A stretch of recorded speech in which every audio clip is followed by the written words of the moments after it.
Hyderabad central university వివాదం మీద ఇప్పటి వరకు కేవలం హీరోయిన్లు మాత్రమే స్పందించారు, కానీ హీరోలు స్పందించినటువంటి దాఖలాలు ఎక్కడా లేవు. ఈ నేపథ్యంలోనే కొంతమంది నెటిజన్లు హీరోల మీద విరుచుకుపడుతూ ఉన్నారు. అంత పెద్ద వివాదం జరుగుతూ ఉంటే దాని మీద కేవలం హీరోయిన్లు మాత్రమే స్పందించాలా, హీరోలుగా మీకు బాధ్యత లేదా అంటూ కొంతమంది నెటిజన్లు హీరోలని టార్గెట్గా చేసుకొని ఆ వివాదంలోకి లాగుతున్నటువంటి నేపథ్యంలో అసలు ఇది కరెక్టా కాదా అనేది మనం పూర్తి స్థాయిలో విశ్లేషణ చేసుకుందాం. ప్రస్తుతం మనతో పాటు ఉన్నారు ప్రముఖ సినీ రాజకీయ విశ్లేషకులు జగదేవ్ గారు. వారితో మాట్లాడదాం. జగదేవ్ గారు నమస్తే అండి. నమస్తే అండి. జగదేవ్ గారు, హైదరాబాద్ సెంట్రల్ యూనివర్సిటీలో జరుగుతున్నటువంటి ఆ వివాదం గురించి ఇప్పటి వరకు తెలుగు చిత్ర పరిశ్రమలో ఉన్నటువంటి హీరోయిన్లు మాత్రమే స్పందించారు, హీరోలు అయితే స్పందించినటువంటి దాఖలాలు ఉన్నాయి. ఈ నేపథ్యంలోనే కొంతమంది నెటిజన్లు అయితే హీరోలు ఎందుకు స్పందించలేదు అంటూ వారి మీద ఆగ్రహావేశాలను వ్యక్తం చేస్తూ కొన్ని పోస్టులు పెడుతూ ఉన్నారు. వీటిని ఎలా చూడాలి?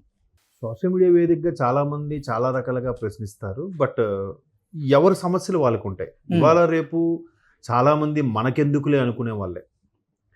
అంటే ఇప్పుడు మనకెందుకులే అనుకోవచ్చు, బట్ ఇప్పుడు మీరు అన్నట్టు సోషల్ మీడియా వేదికగా పబ్లిక్ ఫిగర్ గా ఉండి మనకెందుకులే అనుకుంటే ఎలా సరిపోద్ది? మరి అంతే కదా. అలా అనుకోకపోతే ఇప్పుడు అలా ఒకవేళ కాదు అనుకున్నాడు అనుకోండి, ఆయన ఇప్పుడు ఒక వర్గానికే నచ్చుతాడు. హీరో అనేవాడు ఒక వర్గానికే నచ్చుతాడు. మరి అలాంటప్పుడు హీరోలు కూడా అన్ని అంశాల మీద మాట్లాడకూడదు కదా. కొన్ని అంశాల మీద మాట్లాడడం ఎందుకు, మరికొన్ని అంశాల మీద సైలెంట్ గా ఉండడం ఎందుకు?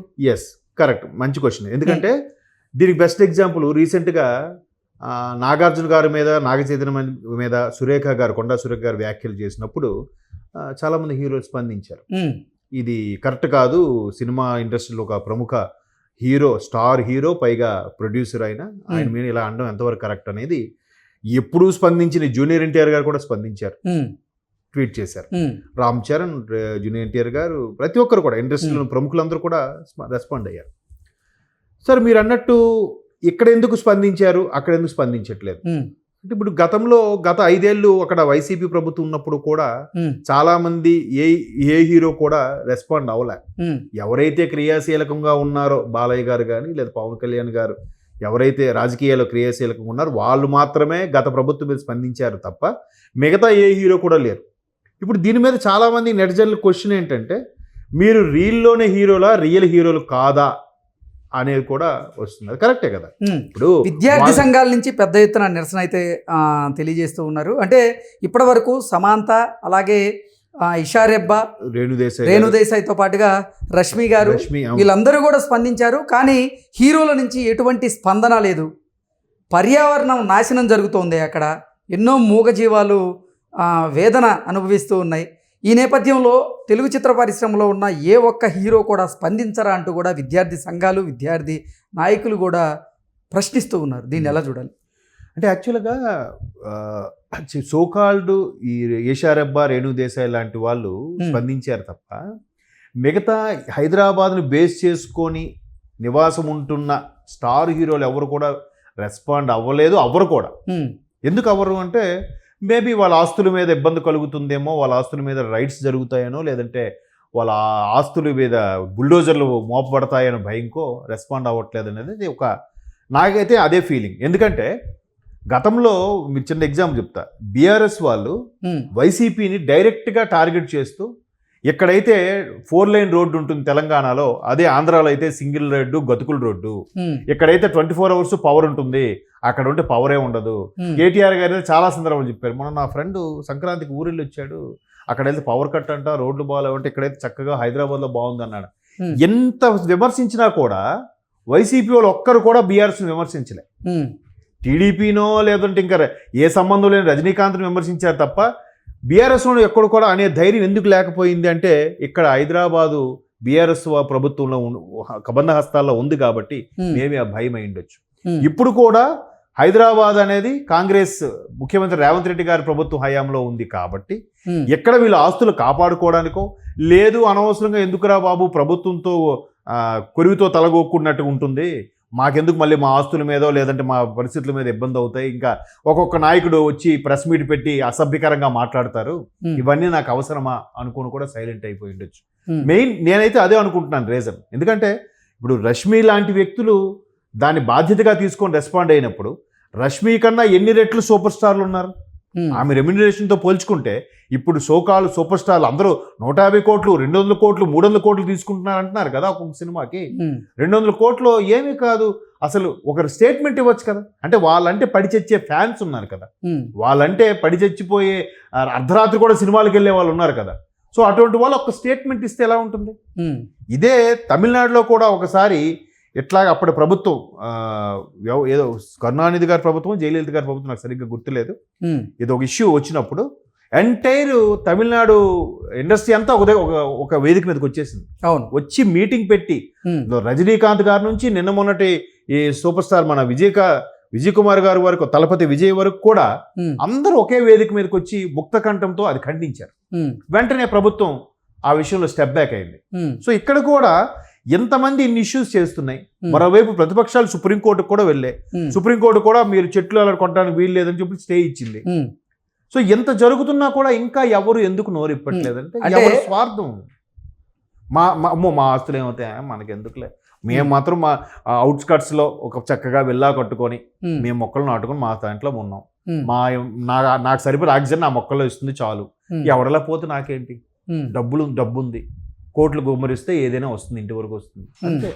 ఎందుకంటే అలా అనుకుంటే ఏ ప్రజల వల్ల మీరు ఆ స్థాయికి వెళ్ళారో లేదా ఏ ఫ్యాన్స్ వల్ల మీరు ఆ స్థాయికి వెళ్ళారో ఆ ఫ్యాన్స్ కి మీరు చేసింది ఏమిటంటే ఏం లేదు కదా, ఏం ఉండదు. వీడు పిచ్చెక్కిపోయి బట్టలుకోవడమే.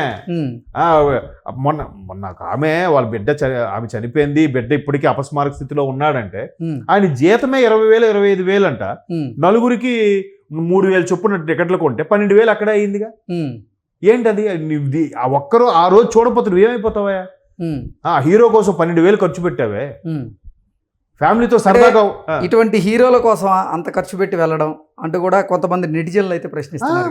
చాలా మంది అండి, ఇదే కాదు చాలా. ఇప్పుడు ఫర్ ఎగ్జాంపుల్ ఎక్కడైనా ఒక వరదలు అయ్యే ఒక ఇష్యూ అయింది, ఎవడో ఒకడు ఫస్ట్ ఒక రెస్పాండ్ అవుతాడండి. రెస్పాండ్ అయ్యి 1,00,000 ఎంతో ప్రకటిస్తాడు. నిజంగా సంపూర్ణేష్ బాబు అండి ఆ మధ్యన ఇష్యూస్ అయినప్పుడు ఫస్ట్ ఆయన రేంజ్ ఏంటి, ఆయన స్టార్ ఇమేజ్ ఏంటి, ఆయనకున్న సినిమాలు ఏంటి చెప్పండి. ఆయనకున్న దాంట్లో ఫస్ట్ ₹1,00,000 అనౌన్స్ చేశాడు ఆయన. అది కదా మానవత్వం అంటే. ఆయనకు వచ్చే రెమ్యునరేషన్ ఎంత ఉంటుందండి మహా అయితే చెప్పండి. అయినా ₹1,00,000 ఇచ్చాడంటే ఎంత గొప్ప విషయం. రేషియో చూడండి. కోట్లు గుమ్మరించిన ఎవ్వరు రెస్పాండ్ అవ్వరు. వీళ్ళందరూ రెస్పాండ్ అయ్యాక అప్పుడు ఒకడు 50 లక్షలు అంటాడు, ఒకడు 25 లక్షలు అంటాడు, ఇంకోడు ఇటు 25 అటు 25 అంటాడు. మొన్న ఇష్యూ అయింది కదా, విజయవాడ ఇష్యూ అయినప్పుడు కూడా ఇక్కడ తెలంగాణలో కూడా వరదలు వచ్చాయి. అక్కడ వచ్చినప్పుడు కూడా సోకాల్డ్ సూపర్ స్టార్లు కనీసం ₹1,00,000 కూడా అనౌన్స్ చేయలే. 50 లక్షల్లో 25 లక్షలు తెలంగాణకి, 25 లక్షలు ఆంధ్రప్రదేశ్కి ఇలాగే ప్రకటించారు. సో దాన్ని మనం ఏమనుకో అంటే వాడెవడో ప్రకటించాడు, మనం ప్రకటించకపోతే బాగోదేమో అనుకుని ప్రకటించే వాళ్ళే తప్ప చాలామంది అవును నేను కష్టపడి సంపాదించుకుంటున్నాను, నేను నీకెందుకు ఇవ్వాలి, నేను నీ పేద ప్రజలకు ఎందుకు ఇవ్వాలి. కాకపోతే అందరు మెంటాలిటీ రామ్ గోపాల్ వర్మ లాంటి మెంటాలిటీ. రామ్ గోపాల్ వర్మ క్లియర్గా అంటాడు ఆయన, నాకు నచ్చినట్టు తీస్తా, నచ్చితే చూడు లేకపోతే మాని. కాకపోతే వీళ్ళు ఇలాగ అనరు, నేను కష్టపడుతున్నాను, నచ్చితే చూడు లేకపోతే మాని, నేను కష్టపడితే నాకు ప్రొడ్యూసర్ ఇస్తున్నాడు అబ్బా, నేను నీకోసం ఎందుకు పెట్టాలి. ఎన్నో చెట్లు నరికివేయబడ్డాయి, ఎన్నో మూగజీవాలు అక్కడ ఇబ్బంది పడుతూ ఉన్నాయి. అంటే వాటి గురించి అయినా సరే స్పందించాల్సినటువంటి బాధ్యత లేదా ఈ సోకాల్డ్ హీరోల కంటే ఏం చెప్తారు? ఇప్పుడు ఆ మూగజీవాల కోసము బ్లూ క్రాస్ అని ఒక ఇది కూడా ఉంది కదా, పేర్లు అనవసరం. మరి అది ప్రత్యేకంగా పెట్టిందే మూగజీవాల కోసం కదా, వాళ్ళైనా స్పందించాలిగా. అదే నా నెక్స్ట్ ఎక్స్ప్లెనేషన్ అదే. బ్లూ క్రాస్ అని పెట్టి ఆ మూగజీవాలు ఎక్కడా ప్రశ్నించువు అని చెప్పి వాటి కోసం మేమున్నాము అని మాట్లాడేవాళ్ళు. ఇప్పుడు మీరు అన్నట్టు నేను నాకు ఫోటో కూడా చూశాను, ఆ బుల్డోజర్లతో అవన్నీ తొలగిస్తుంటే అక్కడ 2-3 మూగజీవాలు కూడా పడి ఉన్నాయి. మరి వాటి తరఫున మాట్లాడేది ఎవరు? మేమున్నాం బ్లూ క్రాస్ అని చెప్పి వచ్చారుగా. ఇప్పుడు ఏమైంది? ఆ బ్లూ క్రాస్ ఎక్కడుంది? అంటే మీ సేఫ్టీ ముఖ్యము, మీ ఆస్తులు ముఖ్యము, మూగజీవాలతో సంబంధం ఏముంది? బయటికి మాత్రం పబ్లిసిటీ, బ్లూ క్రాస్ అండి ఫండింగ్ రైజ్ చేస్తున్నామండి, మళ్ళీ ఆ ఫండింగ్లో మళ్ళీ అంత ట్రస్ట్ అంట, మళ్ళీ దాంట్లో ఇంకొన్ని కుమ్మక్కలో ఏమయ్యాయో ఎవరికి తెలియదు. మేము సైలెంట్గా అన్ని చేస్తామండి, బయటికి చెప్పమండి అని చెప్తారు. చూద్దాం. ఇప్పటికైనా హీరోయిన్లు అయితే ఈ అంశం మీద, ఈ వివాదం మీద స్పందించారు. మరి హీరోలు అయితే స్పందిస్తారో లేదో అనేది స్పందించరండి. స్పందించినా కూడా ఏమవుతుందంటే గత కొద్ది సంవత్సరాలుగా 2-3 సంవత్సరాలుగా చూస్తున్నా ప్రతిదీ ఇండస్ట్రీకి రాజకీయంకి ముడిపెట్టేలాగా అవుతున్నాయి వివాదాలు. సో ఇలాంటి భయాలతో కూడా మేబీ ఎవరు బయట పడకపోవచ్చు. ఒకవేళ లోపల ఫీల్ ఉన్నా అరే మళ్ళీ అనవసరం నేను ఒక్కడనే అయితే అది పిల్లిమెట్ల గంట ఒకటి కడతాడు అన్నట్టే. ఓకే, నువ్వు ముందు కట్టరా ఎవడో ఒకటి ముందుకు రెస్పాండ్ అయితే వీళ్ళందరూ వస్తారు. సమంత ధైర్యం చేశారు కాబట్టి నెక్స్ట్ ఈషా రెబ్బా, రేణు దేశాయ్, రష్మి వీళ్ళందరూ వచ్చారు. ఇప్పుడు కూడా మళ్ళీ సమంత లాంటి మేల్ సమంత ఎవరో రావాలి.